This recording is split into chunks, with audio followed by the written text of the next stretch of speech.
In the last section, you saw how lease type influences the flow of rent, expenses, and responsibilities.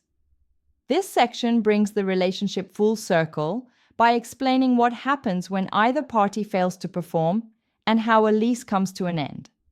A lease is a contract and a conveyance, so the law supplies remedies when promises are broken and clear pathways to terminate the tenancy when the term, the party's choices, or outside events require it. Reading these rules through the lens of practical examples will help you recognize defaults early, cure them properly, and close out a tenancy cleanly and lawfully. Remedies for default. A default is a material failure to do what the lease requires. When a default occurs, the non-breaching party may ask a court for money relief, for an order requiring performance, or for cancellation of the agreement if the misconduct is serious enough. Damages are the classic remedy when the breach causes measurable loss. Compensatory damages repay the injured party for actual losses such as unpaid rent, repair costs, or lost business. Parties may also agree in advance on liquidated damages, such as a stated reletting fee, so long as the amount reasonably estimates the likely loss and is not a penalty. Punitive damages are rare in lease disputes and generally require wrongful conduct beyond a simple breach. Specific performance is available where money will not make the party whole and a promised act must be carried out. If a landlord promised in the lease to replace the carpet before move-in and refuses to do so, a court can compel that specific performance rather than merely awarding dollars for inconvenience.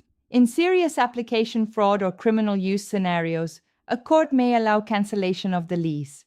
Examples include falsifying income or identity on an application, hiding occupants or pets when disclosure was required, or using the premises for criminal activity.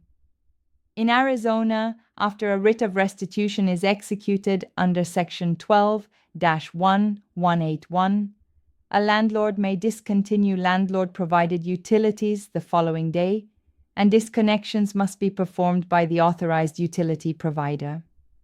Default by the tenant. The most common tenant defaults are failure to pay rent and failure to maintain the premises as agreed. The lawful path is notice and an opportunity to cure where the statute or lease requires it, followed by a suit for possession if the default continues. The landlord serves the appropriate notice to pay or comply by a stated deadline. If the tenant neither pays nor cures, the landlord files for possession and, upon judgment, may have the sheriff restore possession. Monetary claims such as back rent or repair costs may be sought in the same action or separately. Arizona's residential scheme also addresses what happens to personal property left behind. After the landlord regains possession, the landlord must safeguard the tenant's property for 14 calendar days, use reasonable care in moving and holding it, then donate or sell it if unclaimed. Sale proceeds are applied to sums lawfully owed under the lease, and any excess must be mailed to the tenant at the last known address. This process protects both sides by ensuring due care and a clear disposition. Default by the landlord. Landlord defaults usually involve failing to provide essential services or failing to maintain the premises as the lease and law require. When the landlord's breach makes the unit unfit, the tenant may claim constructive eviction. That label matters because a tenant must actually vacate to assert it. Imagine an office lease that requires a watertight roof, and the landlord refuses for months to fix chronic leaks that ruin equipment and make normal operations impossible. By vacating and documenting the lack of habitability, the tenant can declare the lease terminated by the landlord's default and seek damages for losses and relocation. Where the breach is serious but curable, the tenant may also seek money damages without terminating the lease, depending on governing law and the lease language. Causes of lease termination. A lease can end for many reasons, but the path must fit the tenancy type and the contract. Expiration ends a tenancy for years automatically on the last day of the term. Periodic tenancies and tenancies at will require proper written notice consistent with statute or the lease to bring them to a close. The parties may mutually agree at any time to terminate and should document that agreement to avoid future disputes. Destruction of the premises ordinarily ends obligations when the use bargained for is no longer possible. Condemnation by eminent domain ends the lease because the tenant's right of possession yields to the public taking, with compensation determined by law. Foreclosure generally extinguishes junior interests, including leaseholds, unless protected by agreement or statute. Death affects only certain tenancies. A tenancy at will ends when either party dies. If a landlord held only a life estate, the lease cannot survive past that life estate. Otherwise, death of landlord or tenant does not end most leases, and a sale of the property does not terminate a valid lease. The buyer takes subject to it and becomes the new landlord. Abandonment requires more than mere vacancy. The tenant must demonstrate an intent not to perform the lease. If abandonment occurs, the landlord may retake possession, relet, and seek damages for unpaid rent and reasonable costs.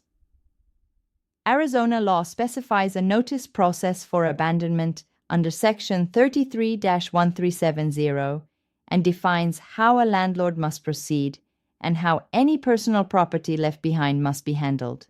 Vacating without breaching covenants is not abandonment, especially where rent is current and keys are returned by agreement. Putting it together with examples. Consider a retail tenant under a percentage lease who stops reporting sales and falls 60 days behind on base rent. The landlord serves the statutory notice to cure or pay, waits the required time, and files for possession when the default persists. After judgment and a sheriff's lockout, the landlord stores the fixtures and inventory for the 14-day period, then sells them, applying proceeds to the judgment and mailing any excess to the tenant's last known address.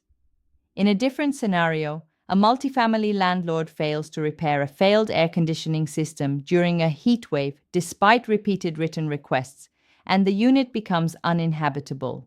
The tenant documents conditions, vacates, provides written notice of constructive eviction, and claims termination, together with damages for hotel costs and the loss of use.